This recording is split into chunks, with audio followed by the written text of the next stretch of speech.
Welcome, Hoarders. Today we're going to be playing some more Grand Theft Auto 5. And this testing Tuesday, we're going to be testing the Vapid Hustler. This is mine. We recently had the Valentine's Day DLC again. Which this came, I believe, right before that. But I already did testing videos on all of the other, like all the other cars that came in the Valentine's Day DLC from several years ago. So we already did the Roosevelt and the Roosevelt Valor. So now, since this just came out, and I don't know why it's dirty, actually something that I rarely ever do in this game. Let's go over to the car wash. Don't get me wrong, I love this car. Just to talk a little bit about it, because I usually do that in these videos. I love the car. I found that, like, usually I look up reference pictures to figure out what I want to paint the car as, because this is based on a 32 Ford Coupe. Turn left up here. So I looked up reference pictures and I couldn't find any that I really liked. So I ended up doing this brown on, it'd be black on brown, right?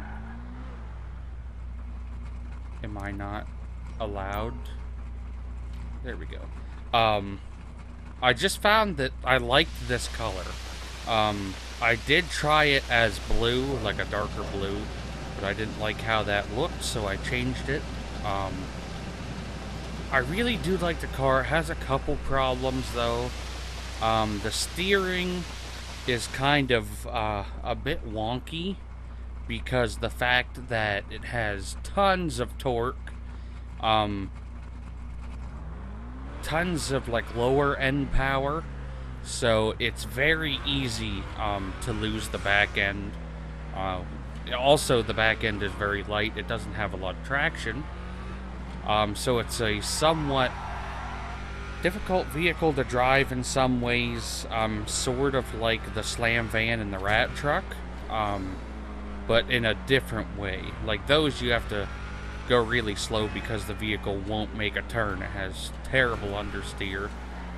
This has both understeer and oversteer, depending on the situation. If you're going fast, a lot of understeer. If you're just setting off, tons of oversteer because of the power in the back. I did have a problem trying to pick a set of rims that I liked on this, but this is what I came up with. I do really like this color for some reason.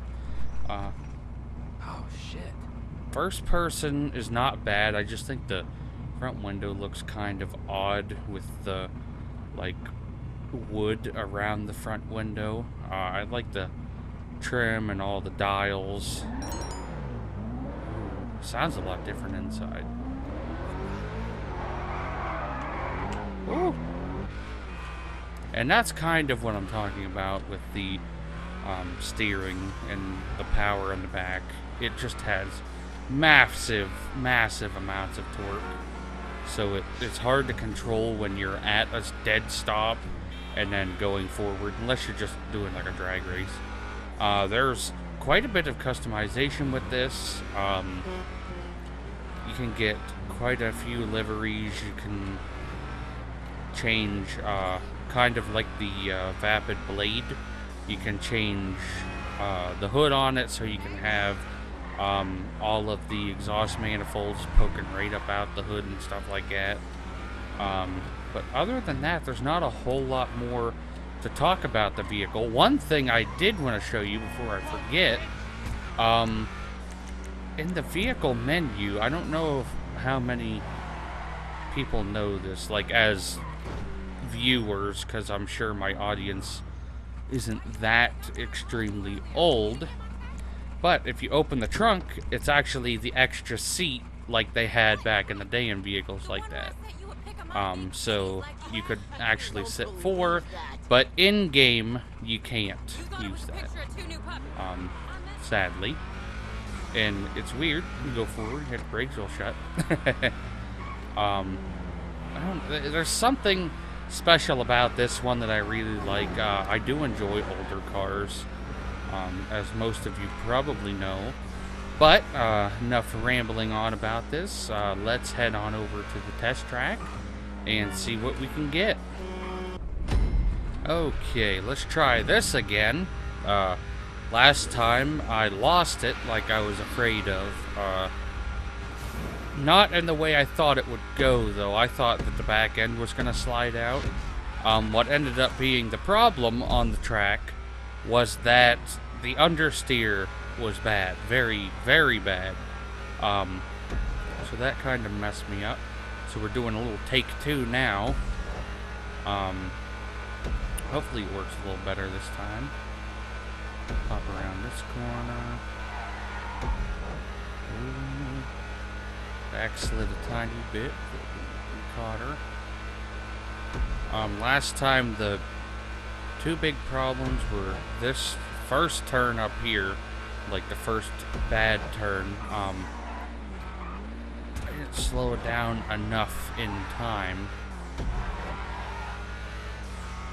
And then the other one was when we get back that way after this next upcoming turn.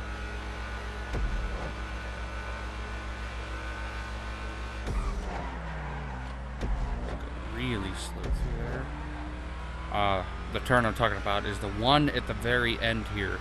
I was going so fast through it that when I turned, I just kept going straight and went right off the track. So I'm gonna actually have to lift off of the gas pedal a little bit, in hopes that...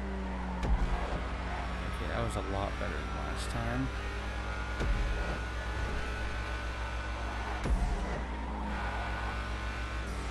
Okay, we're good. That seemed pretty good to me. The one thing I did notice about this, I don't know if it's set up like that in the real versions, but the gas tank is a part of, like, the back skirt, I guess you would say, of the rear fenders. Just kind of cool. Probably fairly dangerous. And last straight stretch, leading to our last turn. I like that you can also see the suspension on the front of this, through the front.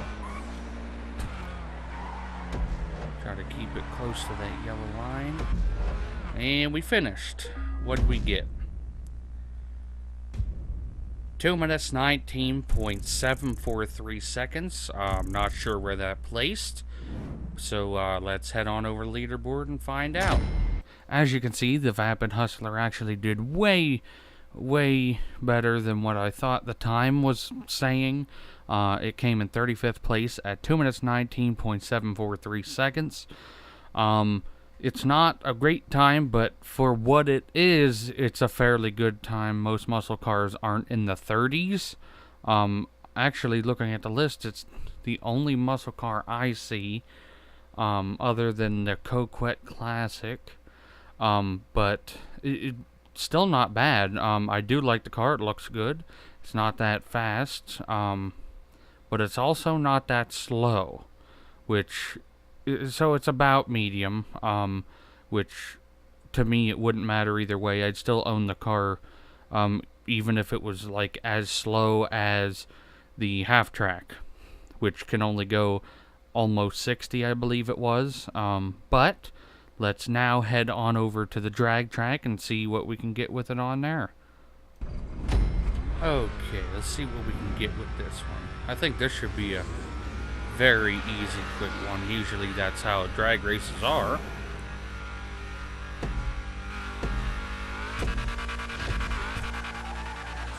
That was weird how the rev, like, changed at the end there. I did think about putting, you can have like a roof visor on the front of the vehicle, but I didn't put it on. I don't know, I liked it, but I thought it would look better without it on, so I just didn't do that. What'd we get? Got 24.663 seconds. Not sure where that really places, so let's head on over to leaderboard. This time, it did a little bit better, coming in 22nd place at 24.663 seconds. Most recently, that is one of the fastest times we've had in a while. I don't think we've gotten to the second page that frequently. This is only the top 20, and I have 70, I believe 76 different vehicles on this list. Well, 76 different times. I have several that are at the exact same time, so I have them listed as like the same number, like same place. But to get 22nd place is actually really, really good. So it's like most American cars that are fast in a straight line but aren't extremely fast turning. But I am going to end the episode there. I hope you guys enjoyed it, and I'll see you in the next one. And if you did enjoy the video, don't forget to watch one of my previous, next, and related videos, and don't forget to check out my other social medias in the description down below.